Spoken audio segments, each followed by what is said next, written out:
Mä oon Johanna, 30 vuotta.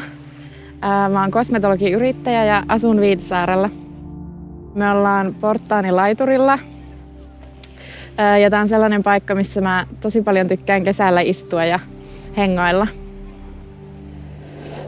Mä oon siis nyt ollut Viitasaarella vähän reilu 5 vuotta yrittäjänä. Ja mun yritys on kauneushoitola Pomander. Tosiaan kosmetologihommia teen ja se on sitä työtä, mitä mä rakastan tehdä. Täällä on ihania ihmisiä, ihania asiakkaita ja saa tehdä ihmisläheistä työtä. Se on ihan mun juttu. Mun työssä parasta ja tärkeintä on se, miten siinä voi kehittyä. Aina oppii uutta, koskaan ei ole valmis. Ja se, että saa tehdä ihmisten kanssa töitä. Viitasaarella parasta on tää luonto ja rauhallisuus. Täällä on helppo ja hyvä olla ja elää. Täällä järjestetään kaikkia pieniä, suuria tapahtumia. Esimerkiksi meillä on toi Mid Finland Rock Meeting, mikä on tosi ihana. Ja Vilma-markkinat. Siis kaikkea tommosia pieniä yhteisötapahtumia, mistä mä nautin ja tykkään käydä niissä. Tulevaisuudessa en mä oikein tiedä. Mä joko seikkailen maailmalla tai sitten mä edelleen teen täällä sitä työtä, mitä mä rakastan tehdä.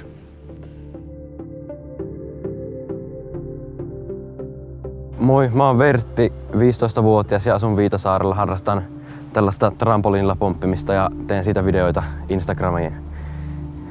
Mä oon harrastanut trampoliinilla pomppimista noin 3 vuotta, mutta noin vuoden jälkeen siitä tuli paljon totisempaa, että se on 2 vuotta ollut silleen vakavampaa. Muuten elämässä mä yleensä oon aika paljon kavereiden kanssa ulkona ja sitten harrastan talvisin laskettelua sen verran kuin voi. Enimmäkseen mä pompin trampalla, että se on aika iso osa elämää. Tällä hetkellä mä oon lukiossa, koska en oo ihan varma mitä haluan isona tehdä ammatikseni, mutta suunnitelmissa olisi, että mä koitan pomppia trampalla niin paljon, että musta tulee niin hyvä, että sillä voisi ehkä jotenkin ainakin edistää elämää, mutta pyrin todennäköisesti johonkin liikunnalliseen ammattiin isona. Viitasaaressa mä tykkään siitä, kuinka se on niin rauhallinen paikka, eikä siellä ole mitään vaaraa. Ihan sama mihin aikaan on missäkin oikeastaan, niin on aina aika lailla turvallinen olo. Ja täällä on paljon luontoa, mä tykkään luonnosta tosi paljon. Mä oon tässä Vertin kanssa ja mä oon Topi, 16-vuotias Viitasaarelta. Tää on silleen, täällä kesällä vietään paljon aikaa. Täällä kun mä pitää Vertin kaparin trampalla aina, niin kuin Vertti sanoikin, niin kuin joka päivä aika lailla kesäisin. Ja sitten niin, täällä aina tulee hyviä muistoja tälle. Mä oon pomppinut trampalla ehkä vähän kauemmin kuin Vertti, ehkä sellaisen vähän yli 3 vuotta. Mutta mullakin se alussa ei ollut silleen hirveän vakavaa, mutta sitten se tuli vakavammaksi, kun kehittyi ja tälleen, että tuli paremmaksi ja teki meille tehdä enemmän temppuja.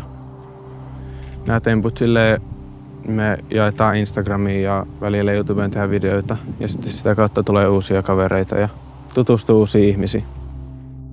Elämässä muuten mä oon kanssa aika paljon kavereiden kanssa, varsinkin kesällä ja sitten mä tämän trampoliinin kautta oon aloittanut harrastamaan myös editointia. Viitasaaressa on parasta. Tää on kans, niin kuin Vertti sanoi jo, aika sama, että tää on tosi rauhallinen paikka. Täällä mä en tiedä mitä huvittaa ja ei ole hirveästi ei ole mitään vaaroja. Täällä on turvallista olla. Peuhkurisen Minttu ja ollaan mun kotipihassa Viitasaarella. Mä valitsin tämän paikan siksi, koska tää on mulle tosi tärkeä paikka. Mä saan olla omassa kotipihassani ja nähdä luontoa ja koen oloni täällä turvalliseksi. Teen työkseni sosionomin työtä ja opiskelen sosionomiksi siinä työn ohessa. Mua kiinnostaa se, että mä saan viettää perheen kanssa aikaa mökkeillen ja veneillen. Viitasaaressa parasta on se, että täällä kaikki tuntee toinen toisensa ja tää on tämmönen pieni kyläyhteisö. Mun haave tulevaisuudessa on se, että mä pääsen laajentamaan taloa ja rakentamaan tulevaisuuttani Viitasaarella.